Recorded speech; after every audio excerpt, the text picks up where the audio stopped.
Grade 11 learners, welcome back to another learning episode in Earth Science Grade 11. Quarter 2, Week 3, Lessons 5 and 6. For Lesson 5, we are going to deal with stresses in rocks. And for Lesson 6, we are going to discuss about the seafloor spreading.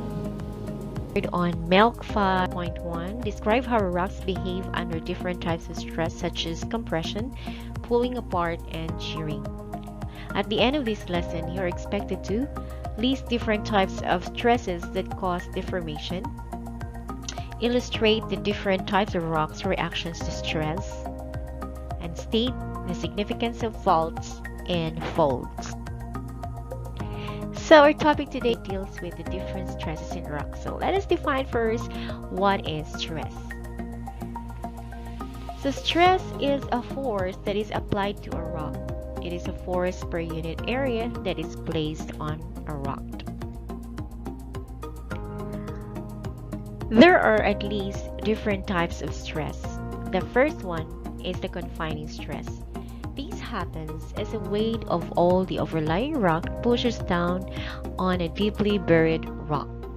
Now the rock that is being pushed in from all sides, which compresses it. So we call it the confining stress or the confining pressure, which has a negative effect to rocks.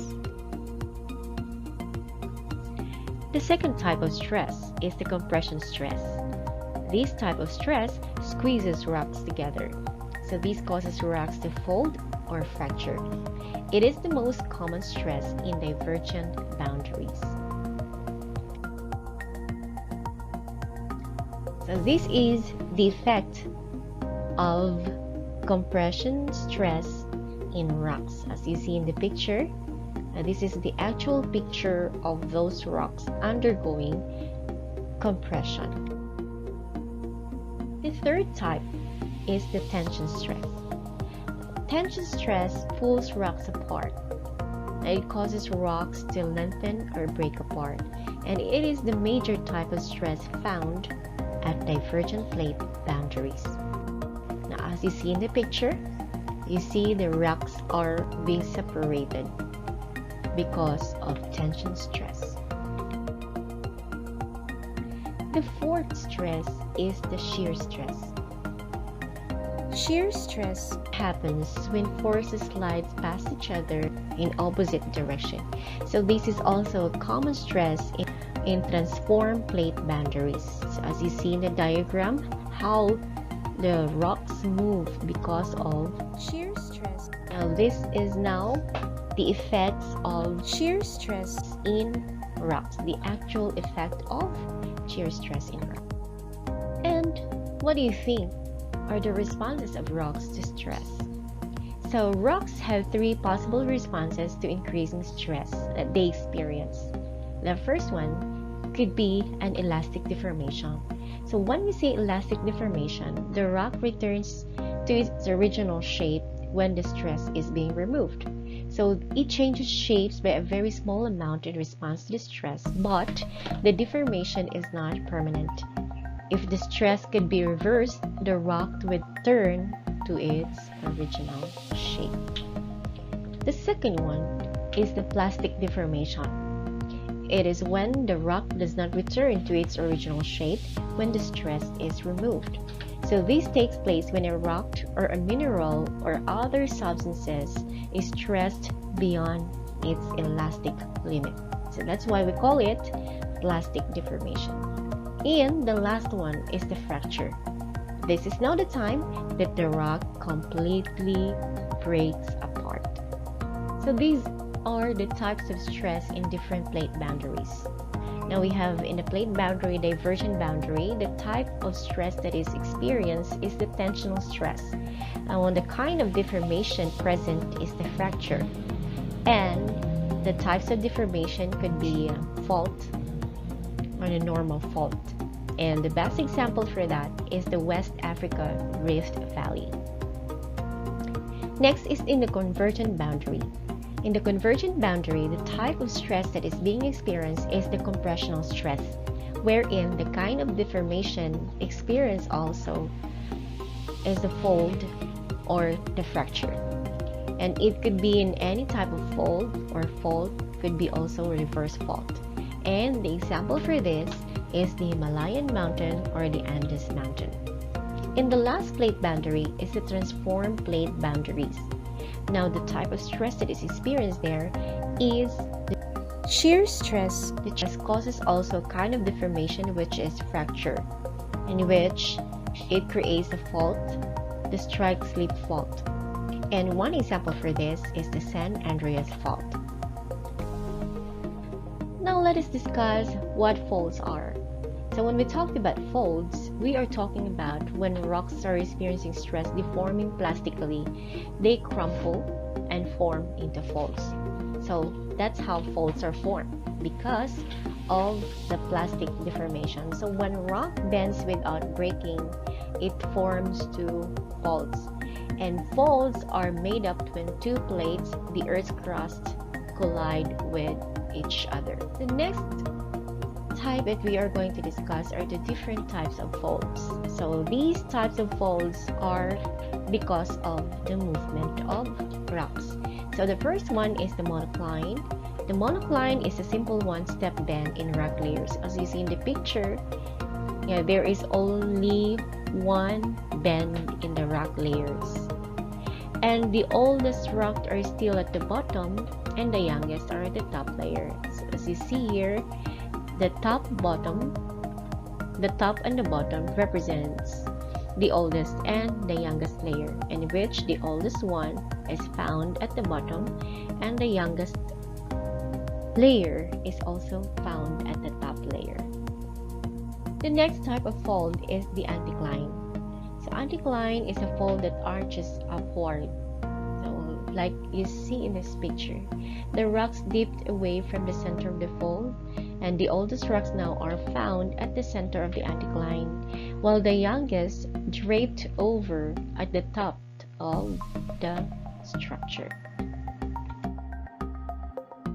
This is the picture represented by anticline. So when upward folding of rocks form a circular structure, just like what you see in the picture, that structure is called now dome.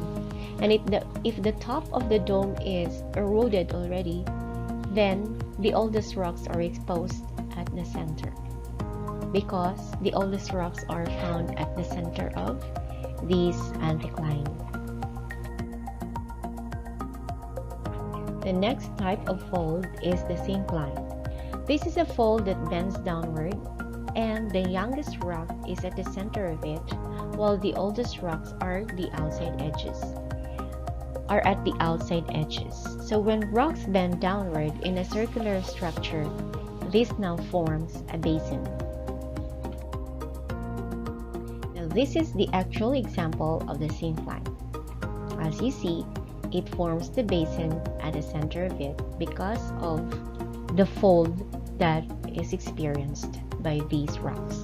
Now the place where the movement occurs in the plate boundary is what we call the fault. So faults are fractures in Earth's crust where rocks on either side on the rock have slid past each other. So faults are cracks in Earth's crust where movement occurs on at least one side. Let me introduce to you the 5 main parts of a fault. The first one, which is signified by this part, is what we call fault plane. The second one is the fault trace. And the third one is the fault scarp. The fourth is the hanging wall, which is very common. And the fifth one is the footwall. Now let us know the difference between the normal fault and the reverse fault. So when we say the normal fault, it creates a space and the two blocks of crust pull apart, stretching the crust into a valley. So this is an example of a normal fault. While the reverse fault, also called the thrust faults, slide one block of the crust on top of another. So these faults are commonly found in collision zones where tectonic plates push up mountain ranges such as Himalayas and the Rocky Mountain. Let me also tell you about the strike-slip faults. So when we say strike-slip faults, this indicates rocks that are sliding past each other horizontally with little to no vertical movement. So both the San Andreas and Anatolian faults are called strike-slip faults. In Activity 1, I want you to show in your work the different effects of stresses in rocks in a beautiful poster. Now I want you to take a look at your module in the rubrics for grading. Moving on to our next topic, which is Lesson 6, Seafloor Spreading. This topic is anchored on MELC 6.1, explain how seafloor spreads, and at the end of this lesson, everyone is expected to Number 1, enumerate and explain the initial and unusual observations that lead to the formation or formulation of the seafloor spreading hypothesis. Number 2, enumerate and explain the evidences that support the seafloor spreading.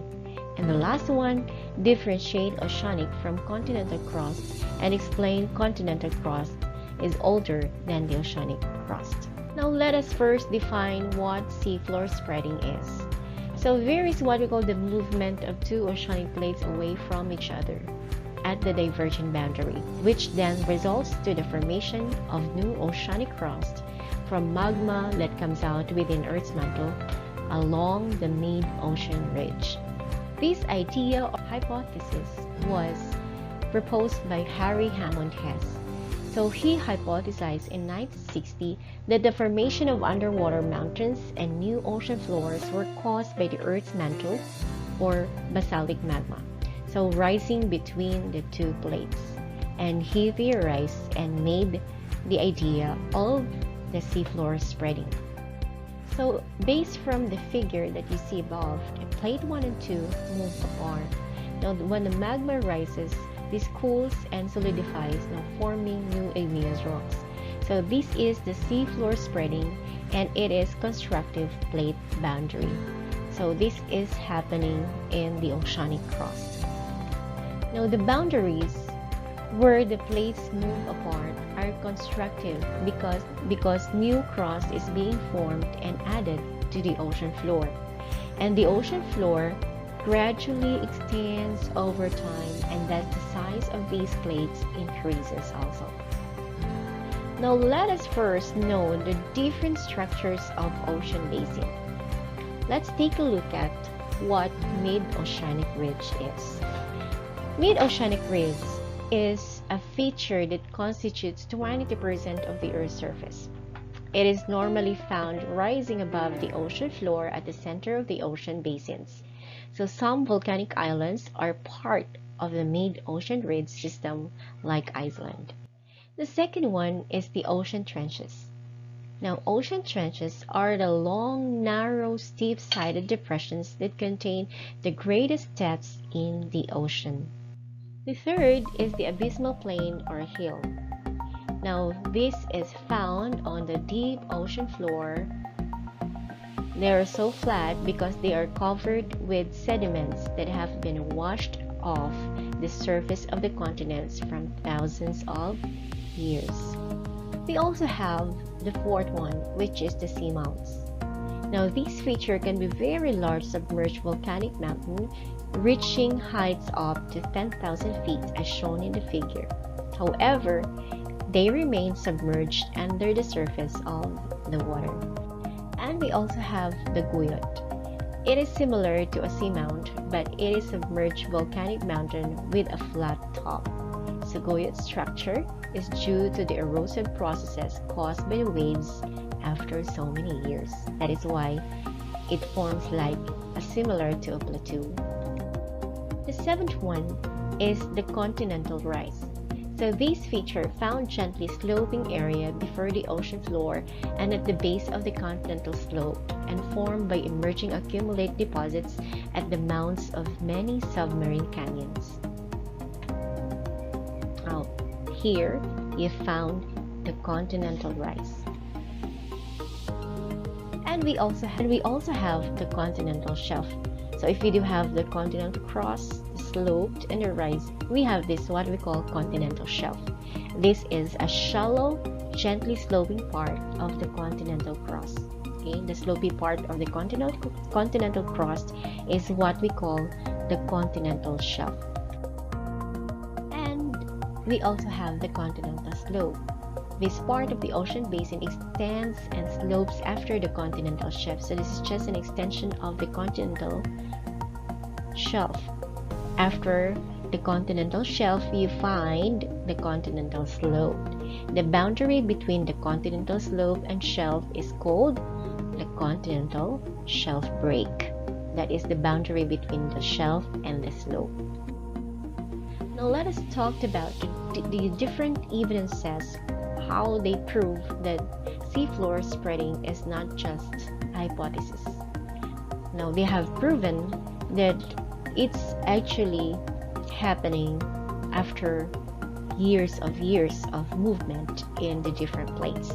Now we have the first evidence is from the molten material.